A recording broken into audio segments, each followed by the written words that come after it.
Good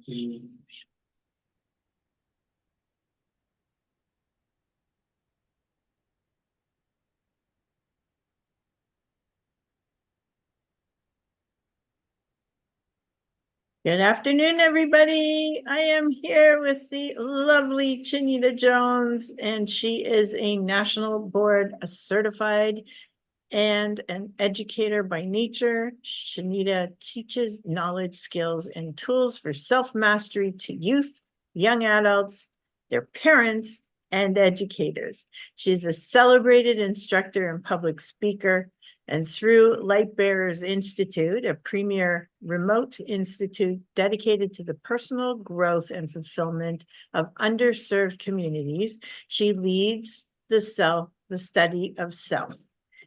She will be talking about how to live in purpose, on purpose, and I can't wait to hear what you have to share with us. Thank you for being here. Thank you. And I'd like to start this way. Freedom is the only mission. That's why I tune in to intuition and hold that position. Aware and aligned with my highest self is my greatest intention. I trust source, so there's no need for man's permission or attention. I live for personal growth and ascension. So whether I see likes, hearts, or mentions, I believe and I am in love with my vision. So anything in mind not aligned, I welcome the incision and I gladly let it go. Because with inner knowing, I know peace, love, joy, freedom, prosperity does flow. And goodness and mercy follows me wherever I go. So when something doesn't scream yes, I simply say no. And to whomever doesn't like it, I simply say, so this life is for light. I let my soul glow. Every day a little brighter, I rise a little higher. I'm taking care of Chanita because I like her. And when the storms come, because they come, I just hold her tighter, reminding her that self-love is the ultimate fighter. We fight with love, in love, for love, because to truly be free, I've learned to love the me that I see.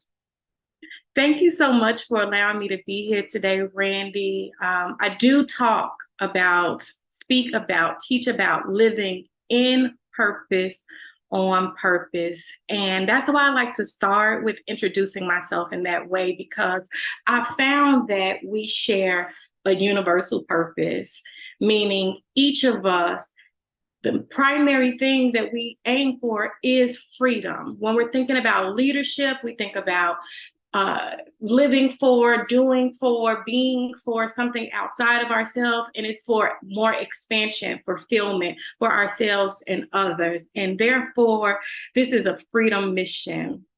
Today, I was going to talk to you all more about self-love, but I decided to speak more about freedom than the actual act of self-love, and primarily about what are some of the barriers that I think are really important in this specific time and place. And so I'm gonna just get into that a little bit. So as mentioned in my bio, I am an educator, and that's by nature. I was born for it, a natural born student, because that's what makes the best educators, but also by trade. And so my professional practices and backgrounds have been in special education.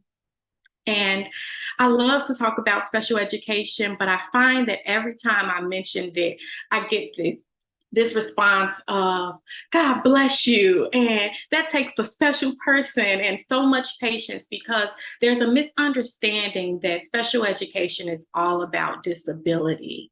But in actuality, special education is about individualizing education. And this ties directly with freedom. So my certifications, for example, in the state of Illinois, where I live and practice, is it's called a learning behavior specialist, because that takes into account that really this is about understanding how human behavior operates, how the brain operates, how people learn, grow, develop, and expand, right? How can they become a better version of themselves, a fuller version of themselves?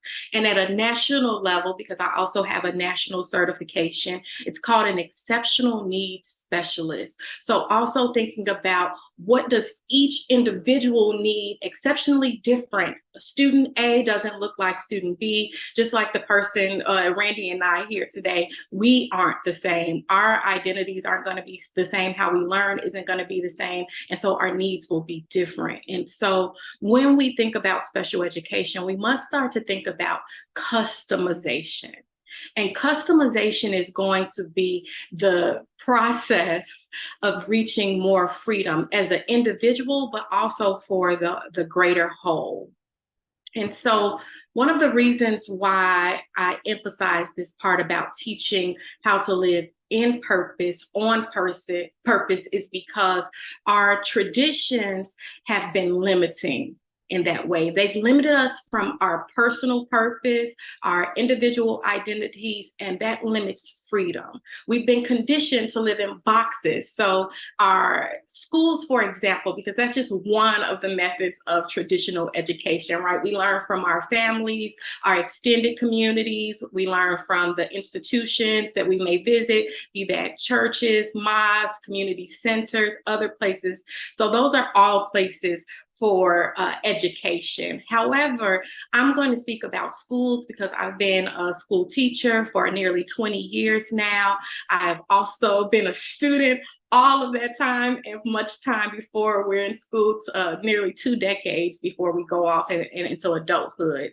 So with that, we are conditioned to do things like remember the formulas, and you have to master the formulas. You are to remember the rules. You're to do as you're told. You're to ask and answer questions this way. And what that does is tell you what to think, and not how to think, how to be, how to investigate and explore yourself. And so this becomes a boundary, and it puts limitations on us. And so our purpose becomes to do as we're told, to follow the rules, and we get into survival mode.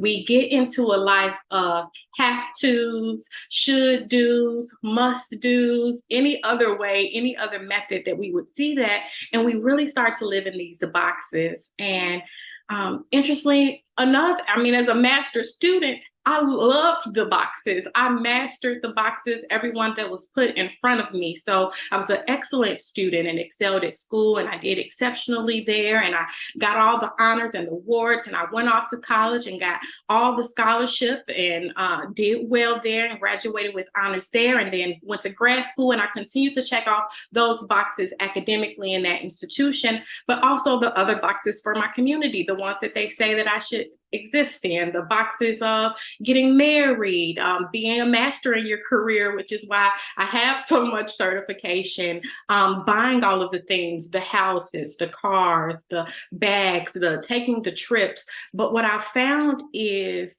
in living in those boxes of should do's, have to's, must to's, you lose your own identity and you don't have the personal fulfillment. And so I came to the point where I was reflecting, a very goal-oriented young woman, about my life and my direction. And I found that I was miserable, that I didn't want to take any other steps, that I felt limited and bound. And primarily, even in my work. So in that space of being an educator, that was part of my purpose, right? And that was one of those places where, yes, it did cross a lot of or check a lot of the boxes as it relates to should do's and must do's, but it also was a a place of personal fulfillment.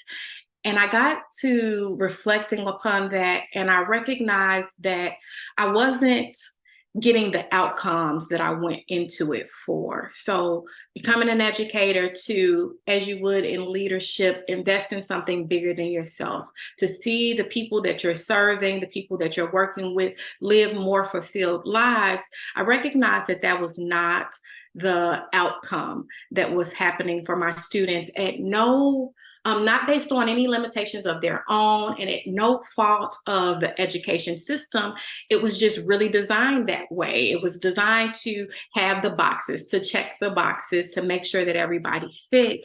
And I recognize that it is time that we transform education to not just be about the basics, because I do think it is important that we learn the math and the reading, and you must learn history, but we must also start to learn about ourselves and to study ourselves and to have that ultimate purpose of freedom in front of us, and how do we get outside of those boxes. And so I want to just speak a little bit about strategies for teaching for freedom or expanding your own freedom for yourself, but primarily in service of the children in your lives, the young people, be it your own children, your grandchildren. If you have mentees, I really want to emphasize the importance and the value here. So the very first thing, what does that mean to you? I want to make sure that we all recognize and see the value of seeing each person as an individual, seeing the young people in your lives as an individual, just as we see ourselves as individuals, and then implementing practices aligned with that. So that means celebrating their personalities. It is our responsibility to help the young people in our lives learn what their purpose is. And purpose is always revealed through our nature. So if I'm talking about myself as a natural educator, those are things that you grow up and you are a helper. Maybe you are a bookworm, and maybe you're somebody who's very talkative. You learn things and you want to share it all. And it's our job as adults to make sure that our young people recognize that, and it's celebrated. So that wasn't necessarily my experience, right? It can be when we are limiting our young people when we start to criticize them for their natural gifts and their natural traits. So in my life, that might have been you talk too much, or you are know-it-all, or maybe bossy is something that people say when you're very helpful, or maybe taking on some more leadership. So alternative to that is being really intentional about celebrating, even if you're just naming what you see in the children and the young people in your life.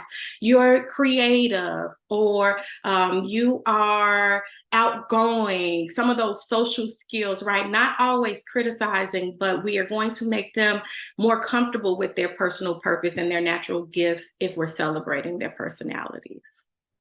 The other thing that you would do if you're trying to support your children in living in their purpose is invite them to explore and stretch their gifts. So what I mean by explore their gifts, sometimes they have a gift like creativity, but they don't know how to harness it. You may notice it in them. You may have seen something, and we don't want to box them. So maybe giving them multiple different avenues that they may be able to explore what creativity means to them. Because creativity shows up in visual arts, in the various mediums, jury making, painting, but it also shows up in creative writing. It can also show up in body movements, if there's double strengths and things associated with that. So inviting them to explore their interests and those things that you've identified as their strengths or natural gifts, and then also inviting them to stretch them. Sometimes we get into our comfort zones and we want to stay into a space,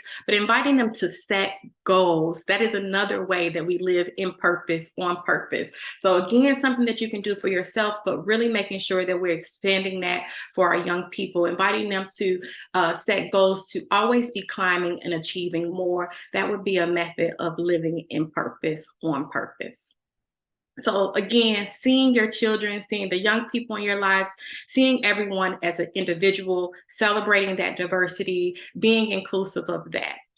The other thing is, because this is requiring a transformation of traditions, because these are not things that are naturally taught. It's just, these are the traditions. This is the way it is. You show up to school, you sit there, you do as you're told. Everybody needs to be the same. It's kind of just the way we've done things. And we really want to move to the point where we're able to transform and see things done differently. And so I'm going to say that we must start to ask and invite other people in the varying settings to be more inclusive, to take a more strength-based approach as opposed to a standardized approach. So to be individualized means to think about the strengths that we're seeing as means of stretching and growing. And we know that there are needs and that those are the basics, but perhaps we can be using different approaches. In the field of special education, we call this differentiation, where we're thinking about how to be most inclusive to the different styles, the multiple intelligences that each individual may possess.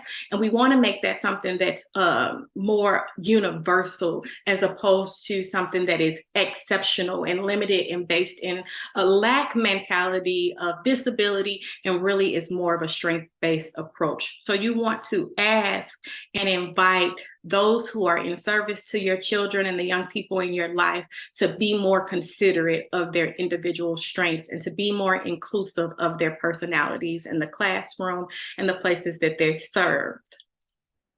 The last and final tip that I would have for you all and ask and invite you to do as far as helping and supporting your young people live in purpose, on purpose, is if they need that explicit instruction, if they would benefit from self-study, maybe you haven't been able to point out to them, or they're having a hard time identifying and connecting with the strengths that you've recognized. Maybe they haven't found the motivation and they're struggling with having the internal or intrinsic guidance for them to be able to connect, to stretch, to achieve a goal.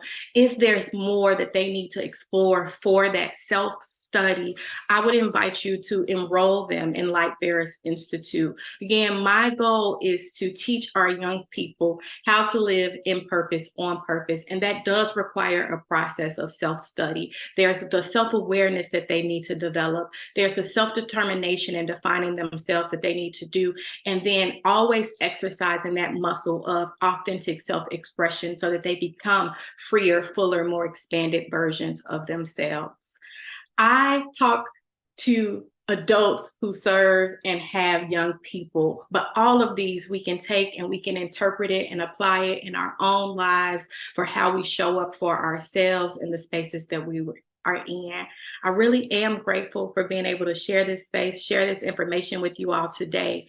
If you want to connect more, if any of this is appealing, if you want to explore these concepts more, if you're interested in taking a leap in any of these directions, I welcome you to reach out to me. I can be reached at teachershanita.com. So that's teachershanita, CHANITA.com, where you can find out about the courses and supports I have for young people, for their parents, because everything starts at home and it's difficult to serve your children if you don't necessarily have the language or the tools yourself, and then also educators in that space.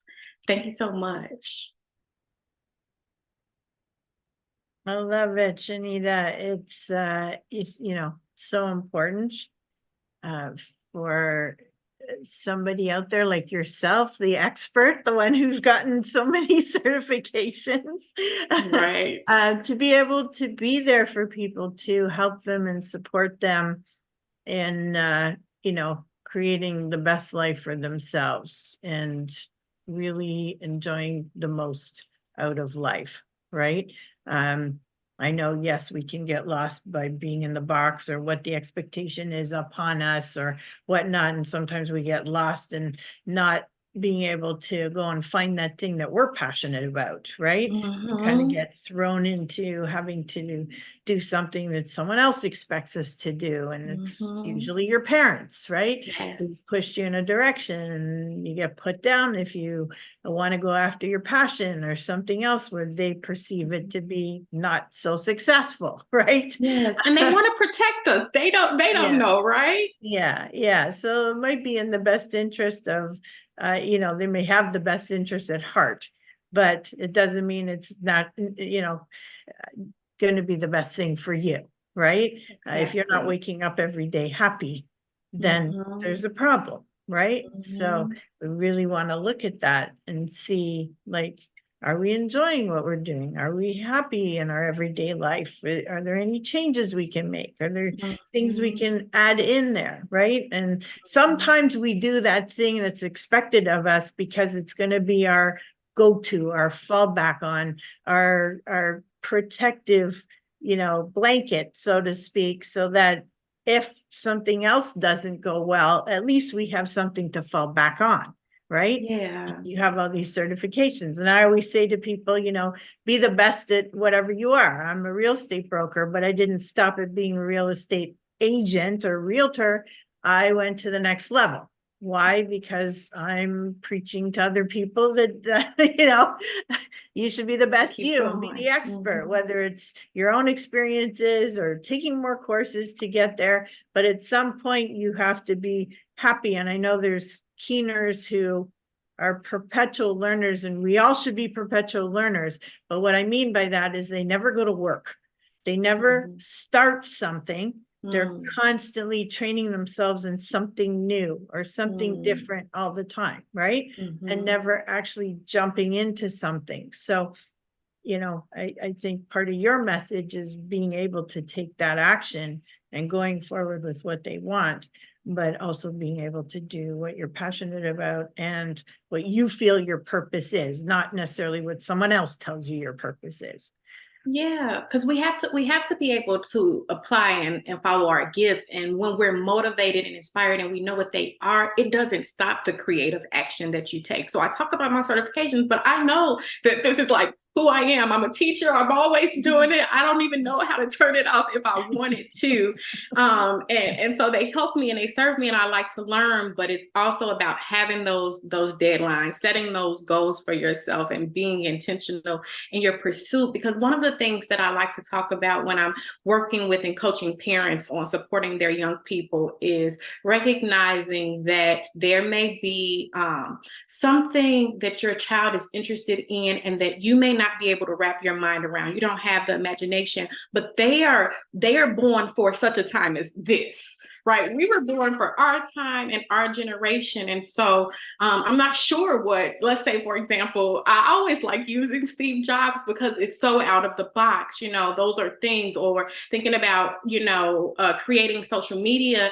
Those might not have been anything. I don't know what those parents could have been thinking when their sons were making these decisions to do these new and innovative things, or these things that seem to be unstable. But plenty of people make it, especially if that's what they're born to do, right? Your Yep. purpose is going to create space for you. And so that's why it's important to recognize what those natural gifts are, as opposed to go do what everybody else is doing, Right. Yeah. because that's not going to make you stand out or be exceptional either. And there's no guarantee in safety there either. Right. Right. Yeah. Yeah. Well, I love your message. I love, you know, what you've been sharing with us. So thank you so much for that. And please, I hope everybody will connect with Chanita. She is, you can tell, she's strong in her power. She's knowledgeable and very passionate about this topic. So please connect with her, whether it's for your children, for yourself, for an educator that you know. And trust me, Yes. I've felt I've had to educate some of the educators in my children's lives. So, Yes. nobody's beyond or above. So if you feel there's somebody in your life that could use some direction and some help here, please reach out to her. And yeah, look forward to having you again. Thank you. Thank you. So glad to connect. Thank you, everybody. Again, you can find me at teachershanita.com. Take good care. And